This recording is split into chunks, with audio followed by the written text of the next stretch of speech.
పశు వైద్యశాలలో విధులు నిర్వహించాలంటే హెల్మెట్ ధరించి వెళ్లాల్సిన పరిస్థితి నెలకొందని మంచిర్యాల జిల్లా కాసిపేట మండలం పశు వైద్యాధికారి తిరుపతి అన్నారు.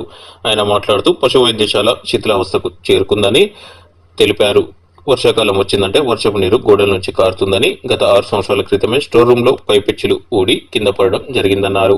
నిన్నటి రోజున తన అటెండర్ ఉండగా వెళ్లి దశబ్దం వచ్చిందని ఏంటని చూడగా తన రూమ్ లో పైపెచ్చు ఊడి తన టేబుల్ పై పడి ఉందని తెలిపారు. ప్రతిరోజు విధులు నిర్వహించాలంటే ప్రాణభయంతో విధులు నిర్వహించాల్సి వస్తుందని పేర్కొన్నారు. ఉన్నతాధికారులు స్పందించి పశు వైద్యశాలకు పటిష్ట భవనం నిర్మించాలని కోరారు.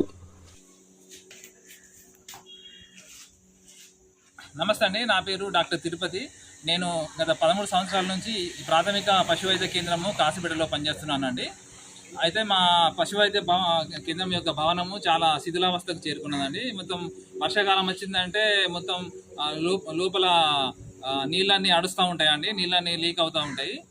అయితే గత 6 సంవత్సరాల క్రితమే ఇది మన పెచ్చులు పడిపోవడం స్టార్ట్ అయిందండి. ఫస్ట్ స్టోర్ రూమ్లో పడిపోవడం జరిగింది.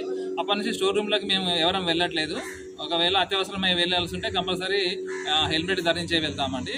ఎందుకంటే ఆ పెచ్చులు ఊడి ఎప్పుడు పడితే తెలియదు, ఇది ప్రాణానికి ప్రమాదం కాబట్టి నేను మా సిబ్బందికి కూడా అదే జాగ్రత్తలు చెప్తా. ఈవెన్ నేను కూడా లోపలికి వెళ్ళినా మేము హెల్మెట్ ధరించే వెళ్తామండి. అయితే నిన్న కూడా చాలా పెద్ద ప్రమాదం తప్పిందండి. మా అటెండరు నా రూమ్లోకి వెళ్ళి కిటికీ డోర్స్ తెరిచి ఇట్లా బయటికి వచ్చారండి. బయటికి రావడంతో పెద్ద సౌండ్ వచ్చింది. పోయి లోపలికి వెళ్ళి చూసేసరికి మొత్తం నా టేబుల్ మీద పై కప్ అంతా కూలి పడిపోయిందండి, నా చైర్ మీద, నా టేబుల్ మీద. ఇట్లాంటి ప్రమాదకర స్థితిలో నుంచి మమ్మల్ని మేము కాపాడుకోవడానికి మేము హెల్మెట్ ధరించి విధులు నిర్వర్తించవలసి వస్తుంది.